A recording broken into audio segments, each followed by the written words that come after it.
Hi guys, welcome to my kitchen. Today we're going to be baking June box from Lily Rose Baker's Box, and I can't wait to show you what's inside. I actually like to do my Baker's Boxes with my kids, and some may join in the middle, but when we start out, there are a bunch of things that we can do in advance to make sure that this is a really smooth and fun baking experience for everyone. So let's do it. Open up our box and we see that on the menu for June are watermelon, whoopie pies. Yum, how good does that sound? The recipe card, the recipe side of the recipe card is really only for the next time you want to make this recipe. Here you have different variations that you might want to use, so I recommend reading this through before you start. This step-by-step guide on how to make these whoopie pies. I want to prepare these things in advance. I want to have my mise en place all measured out and set up so that I'm not running around like, oh my gosh, I ran out of oil, have to go to the Macolette.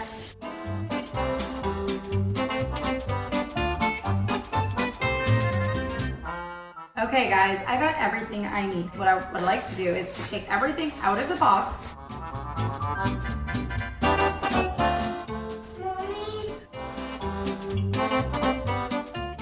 I'm ready to start. We have everything we need. Let's go to step one in our handy step-by-step guide. It has step-by-step pictures so you can see exactly what to do.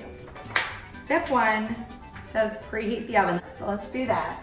And in a small bowl, it says we want to prepare the buttermilk. What we're gonna do is, Mommy. Yes, yeah. I have my bowl of milk and I have my little vinegar. We're going to put together the oil and the sugar mix in a large mixing bowl. I'm gonna go ahead, get my oil. I'm gonna take my sugar mix, and I'm gonna just whisk it together. This is usually when I get company. Here's our little helper. Come on, Yahav. Just take the egg and dump it right in here, into the bowl. Good job. This is like Good work. Okay, Yahav, you want to start mixing?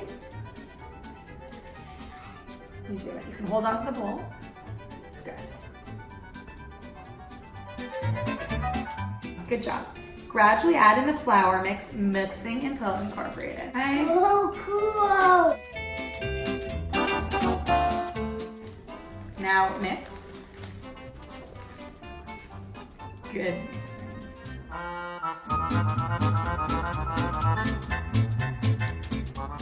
Mommy. Yes. I'm mixing it. Mommy. Yes. There's a caramel. Caramel. Yes, it is the color of caramel. I know to make it. Let me show you. Let's look inside the box. What are we gonna make? That? Yeah. What are those? Oh. To separate half the batter into another bowl, add red food coloring to one bowl and green to the other. Yahav is going to put the red. Oh, Mommy, it's red. Yahav is going to mix the green. We're going to use a different spatula so that we don't mix red and green. I see. Mom, it's green. Mommy, finished? Yeah. The people? Yeah, for the people. All right, next step is we're going to use the cookie scoop. This is a new tool we got in our box. And we're going to spoon the batter onto a baking sheet lined with parchment paper. Mommy, how do you use this? Yahav is decorating the red cookies. You know what they're supposed to look like? They're supposed to be the watermelon seeds. You know how there's black seeds in a watermelon?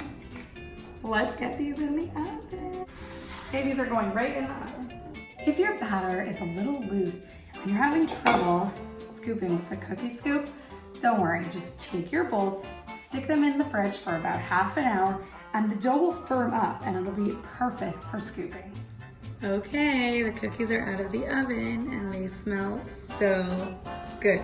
We're gonna let them cool now until we continue and make the sandwiches. The marshmallow filling.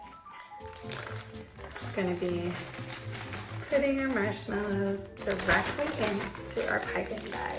As you can see, we're going to stick this whole bag right in the microwave. This is after just 30 seconds in the microwave. As you can see, the marshmallows have completely melted. Now, be careful, very, very hot, so just let it sit for a second. But when you're microwaving, what I would do is put it in the microwave for about 15 seconds, take it out, smush it around a little bit carefully, and then put it in for another 15 seconds. And continue that way if you need longer. I'm gonna take scissors. You're gonna take one red cookie and one green cookie. You wanna try and match them up for size more or less. Pipe the marshmallow on the green. I'm just gonna top it with the red, smush it around a little bit so it gets on all sides. And there you have your watermelon whoopie pie.